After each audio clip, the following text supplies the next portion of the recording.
Hello students, welcome back to my channel Logic Gainers. My name is Nida. तो last वाला जो हमारा session था उसमें हमने चैप्टर 14 वाटर का अप टू वाटर साइकिल तक हमने जो जो भी टॉपिक्स थे हमारे वो सारे के सारे डिस्कस किए थे। तो आज हम डिस्कस करने वाले हैं अपने कुछ और टॉपिक्स जो कि इस चैप्टर में बचे हुए हैं। तो फर्स्ट टॉपिक है हमारा back to the oceans, second is what if it rains heavily, third is what happens if it does not rain for a long time, and how can we conserve water, हम किस तरीके से water को conserve कर सकते हैं उसके methods हम आज इस सेशन में डिस्कस करेंगे। तो सबसे पहला हमारा जो टॉपिक है उसको हम लोग लेकर के चलते हैं। First one is back to the oceans. देखो, हम लोगों ने ये चीज पढ़ी थी कि वाटर साइकिल में क्या होता है कि वाटर साइकिल में सबसे पहले इवेपोरेशन होता है, क्लाउड्स बनते हैं, क्लाउड्स के बाद में फिर दोबारा से वो in the form of rain हमारे ग्राउंड पर आ जाता है वाटर। बट वो जो हमारे रेन के फॉर्म में जो हमारे ग्राउंड पर, जो हमारे अर्थ पर जो सरफेस है वहां पर जो वाटर आया फिर उसका क्या होता है? उसका कुछ नहीं होता, वो वापस से क्या होता है, वो ओशन में ही जाते हैं। वो अलग अलग फॉर्म में क्या होता है, ओशन में चले जाते हैं। किस तरीके से जाते हैं? मान लो अगर जो माउंटेन एरिया है वहां पर अगर वो जो रेनफॉल है वो हुई है, वो किसकी फॉर्म में हुई है? स्नो की फॉर्म में हुई, स्नोफॉल हुआ है ना। तो स्नो फॉल जो क्या करेगा, कुछ टाइम के बाद में वो पिघल जाता है। पिघलने के बाद में वो रिवर्स के साथ में फ्लो करता है, और वो रिवर्स क्या करेंगी, कभी छोटी डिस्टेंस कवर करेंगी, कभी बहुत लॉन्ग डिस्टेंस कवर करती हैं, और उसके बाद में वो रिवर्स कहाँ पर जाकर के फाइनली मिलेंगी? वो फाइनली मिलती हैं जो हमारे ओशियंस है उसके साथ में, या तो फिर वो लेक्स या पॉन्ड्स के साथ में चली जाती हैं। और वो लेक्स और पॉन्ड्स जो होते हैं वो भी क्या करेंगे, उनका इवेपोरेशन होगा या फिर ट्रांसपिरेशन होगा, और उसके बाद में वो क्लाउड्स में बनेंगे, और उनको भी फाइनली कहाँ जाना होता है? उनको भी फाइनली ओशन में ही जाना होता है। तो ये तो हो गया हमारा स्नो अगर पड़ी। स्नो के अलावा अगर नॉर्मल रेनफॉल हो रही है तो या तो फिर रेनफॉल क्या होगी हमारी, ग्राउंड में चला जाएगा कुछ पानी हमारा, तो ग्राउंड में जाएगा तो हम हैंड पंप से उसको निकाल लेते हैं, या तो फिर हम जब हम लोग हैंड पंप हो गए या वेल हो गए, जो कुएं वगैरह होते हैं उनसे हम लोग पानी बाहर निकाल लेते हैं, और उसके बाद में भी उसका भी इवेपोरेशन होता है, वो भी रेनफॉल होगा। रेनफॉल के बाद में वो फाइनली जाएगा तो रिवर्स के फॉर्म में ओशन में ही जाना है ना। तो इस तरीके से रिवर्स में चला जाए, या तो फिर अगर हमारा नॉर्मल रिवर में गया या लेक में गया या पॉन्ड में गया, या तो फिर कह लो कि जो हमारे पास में स्नो के फॉर्म में आया, वो फाइनली उसकी डेस्टिनेशन कहाँ पर है? उसकी डेस्टिनेशन फाइनली जो जाती है वो हमारी ओशन में ही रहेगी। वो कहीं से भी पानी कैसे भी गया, बट कहाँ पर जाना है फाइनली? उसको ओशन में ही जाना है। तो हमारे लिए इसीलिए हम लोग बोलते हैं, लोग कहते हैं ना 71% इतना वाटर है, बट फाइनली अगर ओशन में मिल रहा है तो वो हमारे कोई यूज का नहीं है। जो हमारे ग्राउंड में जा रहा है वो हम जरूर कह सकते हैं क्या भाई, हम थोड़े टाइम के बाद उसको हैंड पंप या तो फिर कुएं वगैरह से निकाल करके उसको हम पी लेंगे। बट वो हर जगह तो नहीं हो सकता ना, इतना ज्यादा तो नहीं है कि सारा का सारा पानी ग्राउंड में चला जाएगा। नॉर्मली उसका इवेपोरेशन हो जाता है या रिवर्स में जा करके मिल जाता है ना। तो इसीलिए हम लोगों को बोला जाता है कि सेव वाटर, क्योंकि इतना ज्यादा पानी हमारे लिए पीने को नहीं है। वैसे तो पानी अवेलेबल है बट पीने के लिए पानी बहुत कम है। तो चलो, हमें ये चीज डिस्कस क्लियर हो गई कि जितना भी हमारा रेनफॉल होगा वो किसी भी फॉर्म में हो, बट जाना उसको फाइनली कहाँ है? ओशन में। सेकंड हमारा टॉपिक है इसमें, what if it rains heavily.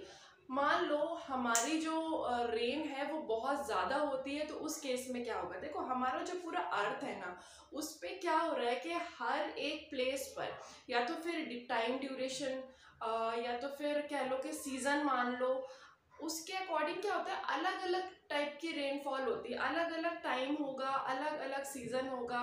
जैसे बहुत सारी ऐसी कंट्रीज हैं जहां पर क्या होता है कि पूरे साल through out the year rainfall होता रहता है, तो वहां पर पूरे साल हो रहा है। हमारे इंडिया में क्या होता है, हमारे इंडिया में ऐसा नहीं होता, बस मेघालय वगैरह कुछ एक ऐसे एरिया है जहाँ पर ज्यादातर बारिश होती रहती है। But most of the region जो हमारे इंडिया में, उसमें मॉनसून एक सीजन आता है ना, मॉनसून में ही बारिश होती है। उसी की वजह से क्या होता है, हमारे बहुत सारी ऐसी जो क्रॉप्स होती हैं तो वो मानसून का वेट करते हैं कि भाई जब मानसून आएगा तो वो क्रॉप क्या करेंगे, ग्रो करेंगे, और उनका ग्रो होगा। जैसे राइस वगैरह जो होते हैं, पैडी जो होते हैं, वो इस टाइप की जो जितनी भी हमारी क्रॉप्स होती हैं वो मॉनसून में ही ग्रो करती हैं। ठीक है, तो अगर ये तो चलो ठीक है, हम समझ में आ रहा है कि एक अमाउंट हो गया, एक टाइम ड्यूरेशन हो गई जिसमें क्या होगा, हमारा रेनफॉल होगा। लेकिन अगर मान लो रेनफॉल बहुत ज़्यादा हो गया, बहुत ही ज़्यादा अमाउंट में हो गया, जितना कि एक नॉर्मल रेंज होनी चाहिए उसकी, उससे ज़्यादा हो गया, तो उस केस में क्या होगा? उस केस में जो भी रिवर्स में अभी हमने क्या पढ़ा कि रिवर में वाटर चला जाता है, पॉन्ड में चला जाता है, लेक में चला जाता है, बट उसका जो लेवल है वो क्या हो जाएगा, ऊपर चला जाएगा। अब वो जो ऊपर पानी चला गया वो कहाँ जाएगा? वो वाटर क्या होगा, आसपास के जितने भी इलाके होते हैं, जो भी एरिया होते हैं, उसमें घुस जाता है वो पानी, और उनकी जो क्रॉप है उसको पूरा खराब कर देते हैं। वहाँ के जो एनिमल्स होते हैं उनको बहुत ज़्यादा नुकसान पहुँचता है, क्योंकि इंसान तो फिर भी अपने आप को बचा लेता है, बट एनिमल्स तो क्या है ना कि कह लो कि ह्यूमन बींग्स पर ही डिपेंडेंट होते हैं, तो वो उन लोगों को बहुत ज़्यादा नुकसान होता है। इसके साथ साथ मान लो ओशियंस हो गए, जो रिवर्स हो गए, उनमें जो एनिमल्स रहते हैं, मान लो फिशेज हैं, तो वो क्या ओवरफ्लो की वजह से वो भी क्या होता है, आसपास के एरियाज में आ जाती हैं, लेकिन वो पानी तो चला जाता है, लेकिन वो बेचारी वहीं पर ही रह जाती हैं, तो उनको भी नुकसान पहुंचता है। ऐसा नहीं है कि जो ग्राउंड पर एनिमल्स रह रहे हैं उनको ही नुकसान है, वाटर में जो रह रहे हैं उनको भी नुकसान है। हम ह्यूमन बींग्स की जो जितनी भी प्रॉपर्टी होती है, बहुत सारी हमारे ऐसे मकान वगैरह होते हैं जो कि खराब हो जाते हैं, तो इस कंडीशन को हम क्या बोलते हैं, इस कंडीशन को हम फ्लड बोलते हैं। तो अगर रेनफॉल एक लिमिटेड जो भी अमाउंट है उससे ज़्यादा हो रही है, तो उसको हम, उस कंडीशन को हम फ्लड का नाम देते हैं, जो कि हमारे लिए बिल्कुल भी अच्छी नहीं है। थर्ड हमारा पॉइंट यहाँ पर आता है, what happens if it does not rain for a long time. अब देखो, कोई भी चीज़ है ना ज़्यादा अच्छी ना बहुत कम अच्छी, है ना, तो अगर ज़्यादा हो रही है तब फ्लड आ गया, तब भी हमारे लिए परेशानी है, और अगर बहुत कम हो जाती है तब भी हमारे लिए परेशानी की बात है। क्यों? क्योंकि अगर मान लो बारिश ही नहीं हो रही, आपने देखा होगा ऐसे बहुत सारे एरिया होते हैं, डेजर्ट एरिया होते हैं, जहाँ पर पानी नहीं होता, लोग दूर दूर तक पानी लेने के लिए जाते हैं। क्यों? वहाँ पे रेनफॉल हुई नहीं, वहाँ पर वाटर है नहीं, तो क्या होता है, वाटर का लेवल, अब हमें तो पानी चाहिए ना पीने के लिए, तो हम पानी निकालते रहते हैं ज़मीन से, तो जो वाटर का जो लेवल होता है ना वो काफ़ी नीचे तक चला जाता है। फिर हमें क्या होता है कि हमें फिर वो वाटर को निकालने में बहुत ज़्यादा मुश्किल होती है। एक छोटा सा एग्जांपल है, आपके घर के आसपास कोई रिवर है या फिर कोई लेक है, वहाँ से सप्लाई हो रहा है वाटर आपके घर तक, बट वहाँ रेनफॉल नहीं हुई आपके एरिया में, और वहाँ का पानी क्या हो गया, खत्म हो गया। ठीक है, तो आप ग्राउंड में जाएंगे, ग्राउंड से पानी निकालेंगे, बट ग्राउंड का भी वाटर का लेवल जो है वो नीचे हो गया। फिर क्या करना होगा आपको, या तो फिर हैंड पंप, जो पंप होते हैं उनका यूज करना होगा।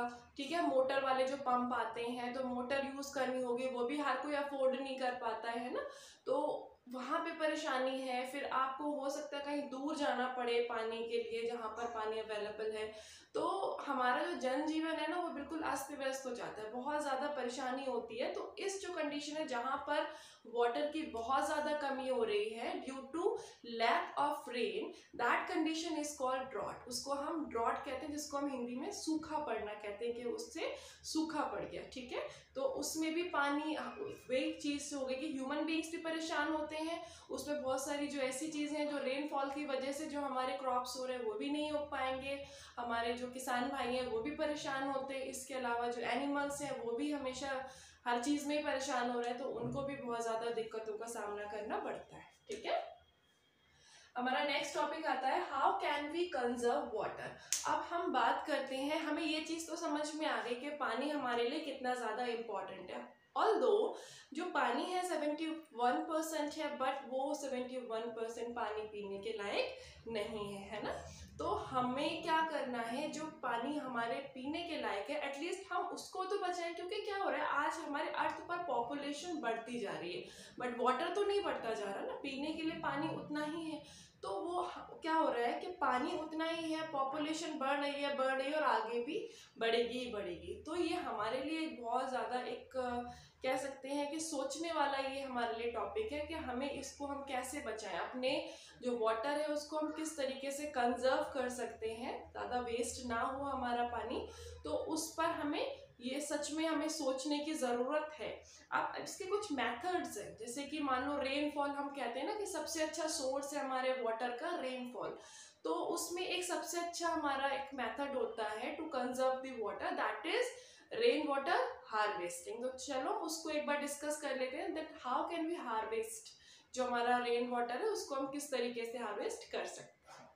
ओके, तो सबसे पहले हमारा आता है रेन वाटर हार्वेस्टिंग, के हम रेन वाटर हार्वेस्टिंग किस तरीके से कर सकते हैं। रेन वाटर हार्वेस्टिंग एक मेथड होता है ताकि हम जो हमारा रेन वाटर है उसको हम कंजर्व कर सकें, क्योंकि रेन वाटर क्या है, हम पीने का पानी ही होता है, वो हम आराम से उसको पी सकते हैं, तो हम उसको बचा सकते हैं ना। तो हम कैसे उसको करेंगे, उसके लिए हमें क्या, नॉर्मली जो हमारे घर में रेन आ रही है ना, तो उस रेन को हम क्या करना, हमें क्या करना है नॉर्मली, जो हमारे रूफ पर वाटर है उसको हमें एक पाइप के थ्रू जोड़ना है, और यहाँ पर एक पिट बना दिया, गड्ढा बना दिया हमने, और वो क्या, सारा का सारा पानी कहाँ जा रहा है, इस गड्ढे में जा रहा है। और यहाँ पर जो पानी आएगा ना, ऑफ कोर्स यहाँ पे हमारी छत बिल्कुल साफ तो क्लीन तो नहीं होगी, तो जितनी भी गंदगी है वो भी साथ में आ रही है। इस गड्ढे के साथ में हम क्या कर रहे हैं, एक और पाइप लगा रहे हैं, तो यहाँ पर जितनी भी गंदगी है ना वो क्या होगी, सेटल डाउन हो जाएगी, और उसके बाद में ये पानी इधर जा रहा है। दूसरा हमने पिट बना दिया बराबर में, ताकि इसकी जो गंदगी है ना वो यहाँ तक इतनी ज्यादा ना जा पाए, और इसके बाद में जब हमने जो पिट बना दिया, गड्ढा बना दिया, वहां से हम लोग पीने का पानी यूज में ले सकते हैं। तो ये हमारा सिंपल सा है, हमें नॉर्मली पानी लेना है, जो हमारे ऊपर पानी आ रहा है जितना भी रूफ पर, तो हम उसको हम यूज में ले सकते हैं ना। सेकंड हमारा मेथड क्या होगा कि ये एक तो हो गया रूफ से हमने पानी निकाल लिया, दूसरा क्या है कि जो हमारा बहुत सारा ऐसा वाटर भी होता है जो रोड पर आ गया, खुली ओपन एरिया में आ गया, और वो सारा का सारा फिर कहाँ चला जाता है, वो का सारा हमारे जो आसपास जो ड्रेन हो जाता है, जो नालियाँ वगैरह होती है उसमें चला जाता है। तो उसके लिए हम डायरेक्टली क्या कर सकते हैं, पाइप्स के थ्रू नीचे पिट्स बना सकते हैं, और जितना भी पानी है वो एक साथ पाइप्स के थ्रू नीचे पिट्स में चला जाए, और उस पानी को हम किसी ना किसी फॉर्म में यूज में ले लें, आफ्टर फिल्टर हम बाद में उसको फिल्टर करके यूज में ले सकते हैं। ठीक है, तो ये दो तरीके हो गए, एक तो हम छत से पानी स्टोर कर रहे हैं, एक जो हमारे जमीन पर ही पानी है तो वो इधर उधर इवेपोरेट ना हो, उसके लिए हमें गड्ढा बना लें, पाइप के थ्रू वो पानी को डायरेक्टली पिट्स में नीचे डाल दें। तो ये दो मेथड हो गए हमारे हार्वेस्टिंग के। ये बहुत ही इजी है लेकिन बहुत इंपॉर्टेंट टॉपिक है रेन वाटर हार्वेस्टिंग का। ये नॉर्मली आपका जो चैप्टर है उसमें क्वेश्चन आंसर्स जो आपका एग्जाम है उसमें नॉर्मली टीचर्स ये वाला बहुत ज़्यादा इंपॉर्टेंट चैप्टर होता है, तो ये देती हैं ये क्वेश्चन, आप लोग अच्छे से समझ लेना। और कुछ भी नहीं है, सबसे इजी टॉपिक मुझे लगता है कि रेन वाटर हार्वेस्टिंग है। उसमें क्या करना है, बस हमें ऊपर से पाइप लेना है और नीचे पिट्स में डालना है, सिंपल। तो ये तो हो गया हमारा इसके साथ में चैप्टर नंबर 14 फिनिश। तो इसमें अगर आपको कुछ भी डाउट है, कुछ पूछना है, तो प्लीज़ मुझे कमेंट करके ज़रूर बताना, एंड प्लीज़ इसको शेयर करना जितना ज़्यादा हो सकता है अपने फ्रेंड्स एंड फैमिली के साथ में, जो आपके फ्रेंड्स हैं स्कूल के उनके साथ में भी आप शेयर करिएगा। एंड अगर आपको ये वीडियो अच्छा लगा हो तो प्लीज़ कमेंट करना बिल्कुल मत भूलना, एंड लाइक कर देना, लाइक का बटन आप दबा देना, सब्सक्राइब कर दीजिए। ठीक है, ओके, मिलते हैं अपने नेक्स्ट जो भी हमारा सेशन है नेक्स्ट चैप्टर के साथ में। Till the time, bye, take care.